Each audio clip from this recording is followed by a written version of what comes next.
Minha gente, tudo bem? Tudo tranquilo? Minha gente, graças a Deus, nós estamos de volta com vocês, desta vez para tentarmos trazer mais uma videoaula sobre a EBD, a Escola Bíblica Dominical.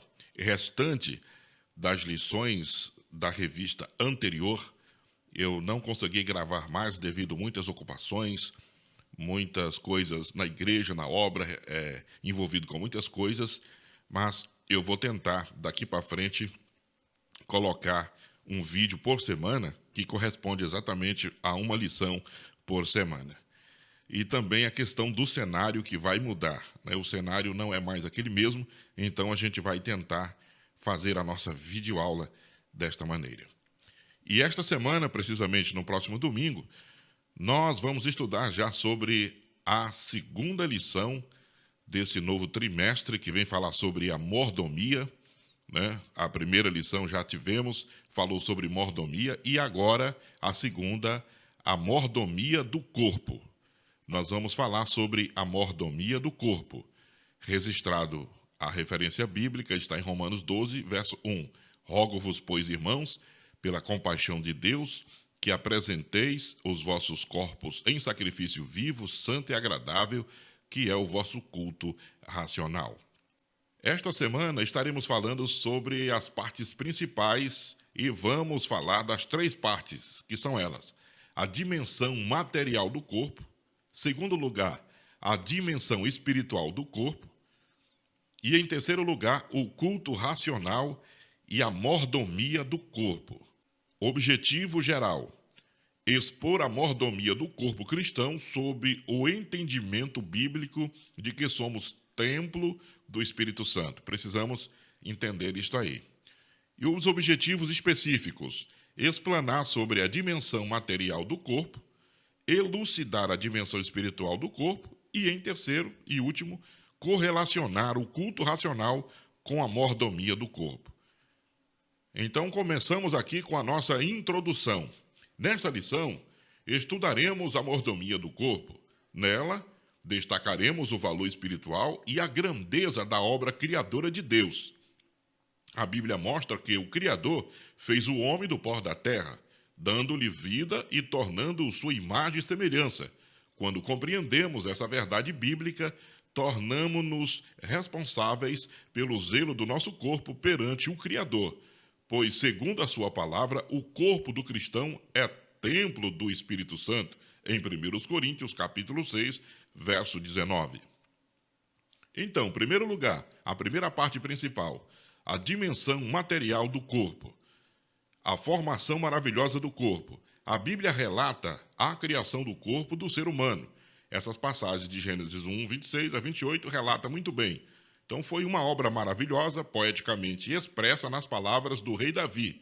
Ele diz lá no Salmo 139, verso 14: Eu te louvarei, porque de um modo terrível e tão maravilhoso fui formado. Maravilhosas são as tuas obras, e a minha alma o sabe muito bem. No mesmo salmo, o autor sagrado traz à memória a contemplação divina do corpo humano, ainda informe, no verso seguinte. Por exemplo, no verso de número 15 do Salmo 139. Então, o que nós vamos ver aqui, que nós simplesmente precisamos louvar a Deus por essa maravilhosa obra da criação, que é o ser humano, essa máquina bioquímica criada pelo Todo-Poderoso, tá certo? E em segundo lugar, do primeiro ponto, né? O primeiro ponto é a formação maravilhosa do corpo. Em segundo lugar, a estrutura do corpo humano. Quando estudamos a estrutura do corpo humano, percebemos quão maravilhosa foi a obra criadora. Por exemplo, o organismo humano se constitui de 216 tecidos organizados no esqueleto. Este possui 206 ósseos. O cérebro tem 1 trilhão de células nervosas e seus sinais trafegam ao longo dos nervos até o máximo 360 quilômetros por hora.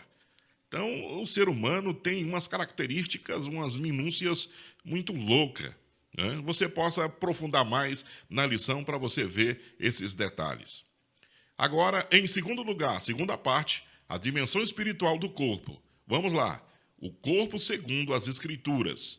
A Bíblia usa várias metáforas para designar espiritualmente o corpo. Por exemplo, corpo do pecado. Nele, a expressão corpo do pecado refere-se ao velho homem, que antes de nascer de novo, usava o corpo como instrumento de iniquidade.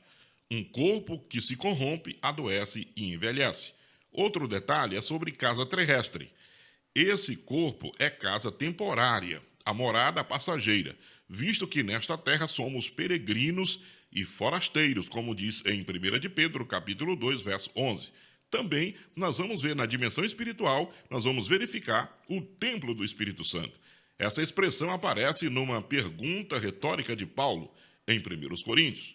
Ou não sabeis que o nosso corpo é o templo do Espírito Santo, que habita em vós, proveniente de Deus, e que não sois de vós mesmos? 1 Coríntios, capítulo 6, verso 19, está escrito essa passagem. Segundo lugar, nós vamos ver que pecados contra o corpo, existem pecados contra o corpo, que nós podemos pecar contra o nosso corpo. A Bíblia adverte acerca dos pecados contra o corpo. Por exemplo, a prostituição, o adultério, a fornicação, a homossexualidade. O Antigo Testamento, ele condena explicitamente a união homossexual, considerando a abominação a Deus. Já o Novo Testamento confirma essa condenação, reprovando a homossexualidade de modo não menos incisivo. A Bíblia diz: não erreis, nem os devassos, nem os idólatras, nem os adúlteros, nem os efeminados, nem os sodomitas, nem os ladrões, nem os avarentos, nem os bêbados, nem os maldizentes, nem os roubadores herdarão o reino de Deus. Então está escrito nas Escrituras. Uma outra coisa que é pecado contra o corpo é a transexualidade. Em terceiro lugar, a santificação do corpo. Os meios da santificação que vêm da parte de Deus. O Altíssimo santifica através de Cristo. A Bíblia diz em Efésios, no capítulo 5, versículo 26 e 27, o texto diz: para a santificar, purificando-a com a lavagem da água pela palavra. Versículo 27, para apresentar a si mesmo igreja gloriosa, sem mácula, nem ruga, nem coisa semelhante, mas santa e irrepreensível. Portanto, a santidade é algo peculiar da igreja. A igreja deve andar e viver em santidade. Também a santificação não acontece não somente pela presença de Cristo na vida da igreja, mas como também pela presença do Espírito Santo. A Bíblia diz: mas haveis sido justificados em nome do Senhor Jesus e pelo Espírito do nosso Deus. O Espírito santifica e Ele quer santificar as nossas vidas. Também, outro meio que santifica nossas vidas é a palavra de Deus. Em João, no capítulo 17, o versículo 17, a Bíblia diz: santificai-vos na verdade, porque a tua palavra é a verdade. Isso é lindo. E a última parte da nossa lição de hoje, o culto racional e a mordomia do corpo. De acordo com as Escrituras, nós devemos nos apresentar em sacrifício vivo, santo e agradável a Deus. Nesse sentido, o nosso culto a Ele, segundo Romanos 12, versículo 1 e versículo 2, deve considerar o seguinte tripé. Vamos lá ver essas três coisas interessantes. Primeiro tripé: um sacrifício vivo. A imagem do sacrifício em Romanos remonta ao Antigo Testamento, mas no Novo Testamento o cristão deve apresentar-se a Deus como sacrifício vivo e agradável, sacrifício de louvor, pois todos os que cremos fomos crucificados com Cristo. Eu quero aqui relatar o seguinte: a imagem do sacrifício em Romanos remonta ao Antigo Testamento. Por exemplo, quando eu vejo essa questão do sacrifício vivo, eu vou me recordar que o sacerdote, para poder apresentar o animal lá diante do holocausto, ele tinha que degolá-lo, ou seja, tinha que matar o animal. Portanto, o animal se esperneava, o sangue era esvaído e daqui a pouco eles tinham condições de removê-lo, esse animal, para onde eles quisessem. Por isso, eu quero dizer que eles apresentavam um sacrifício morto. Agora, a Bíblia diz em Romanos, no capítulo 12, que o sacrifício tem que ser vivo, certo?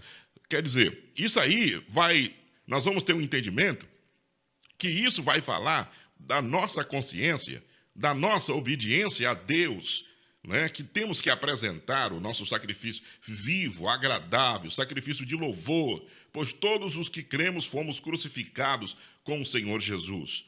Segundo tripé que nós vamos falar, um sacrifício santo, além de ser vivo, ele precisa ser santo. Essa perspectiva leva ao crente à santificação.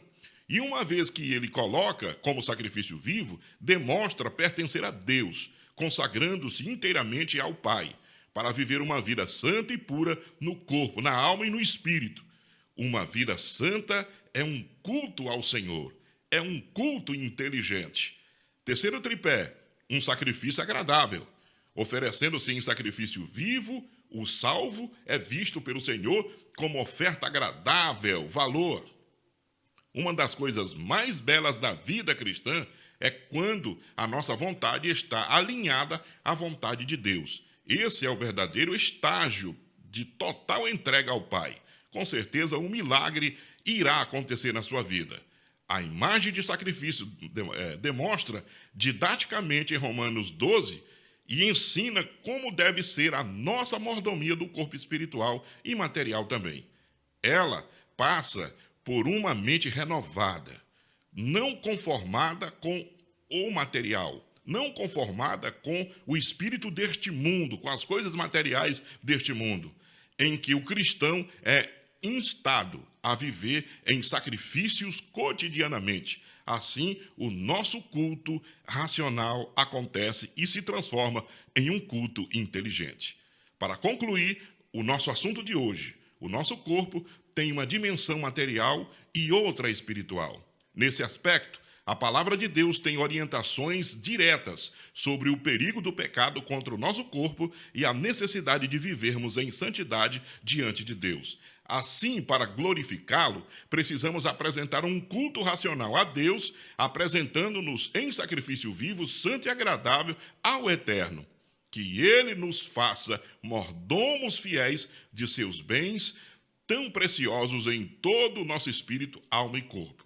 Que Deus em Cristo abençoe a sua vida e até a próxima aula, Deus querendo, em nome de Jesus.